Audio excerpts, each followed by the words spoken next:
Today we'll start the lecture number 2 of first poem, Adventures of Isabel.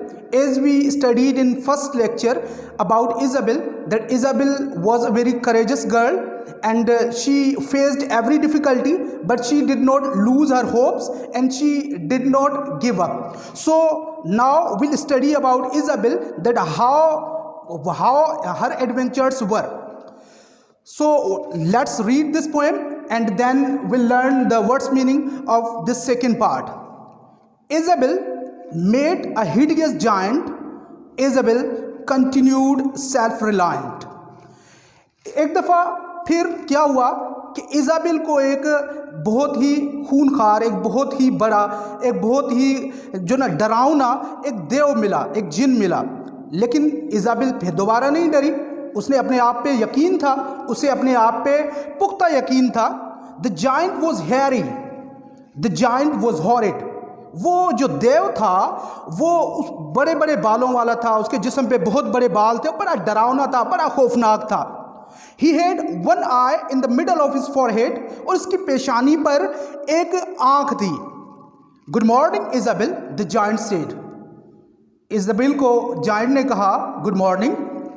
I'll grind your bones to make my bread. मैं तुम्हारी हड्डियों को piece कर अपनी खुराक बना लूंगा, तुम्हें खा लूंगा, तुम्हें काट लूंगा। Isabel didn't worry. लेकिन फिर इज़ाबेल दोबारा नहीं डरी। Isabel didn't scream or scurry. Isabel ना चिल्लाई और ना ही वहां से भागी। She nibbled the zwieback that she always fed off.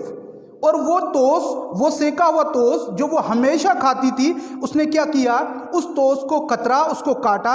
And when it was gone, और जब उसने वो तोस अपना जो खाना था वो जब खा लिया, she cut the giants head of, तो उसने उस जो देव था, जो जिन था, उसका सर काट दिया। नाउ लेटर ऑन, उसके बाद फिर दोबारा Isabel met a troublesome doctor. Isabel से एक तकलीफदा डॉक्टर मिला, तबीब मिला। डॉक्टर इलाज करते हैं लेकिन वो खुद डॉक्टर मरीज था। He punched and poked till he really shocked हर।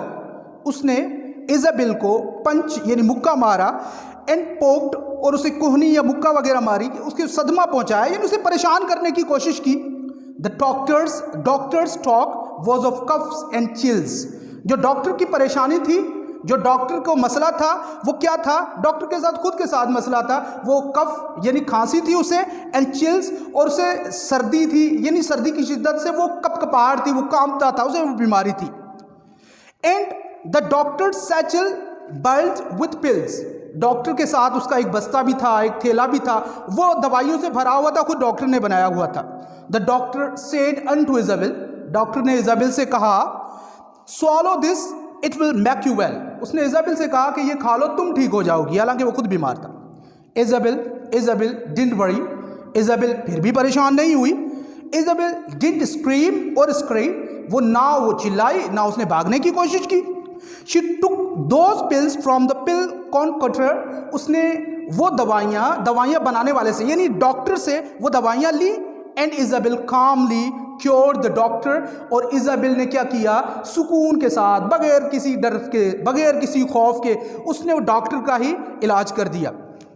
तो ये नज़म यहाँ पर ख़त्म हुई। इसके कुछ अल्फाज हैं जो मैंने मीनिंग तो आपको बता दी थी, लेकिन फिर मैं दोबारा पढ़ लेता हूँ इन अल्फाज को, और उसके बाद आपने क्या करना है, इन अल्फाज की मदद से दोबारा से इस पोएम को रीड करना है। And after reading this poem you have to find out the words meaning from dictionary, and you have to write in your book, in your copy, and you have to submit all these words meaning and all that assignment in the school. So number first word is hideous, giant, continued, self-reliant, hairy, horrid, grand, nibble, zwieback, troublesome, punch, poke, shock, cough, chill, satchel, bulge first form, bulge, pills, swallow, conquer, calmly and cure. So I hope you will have understood this lecture.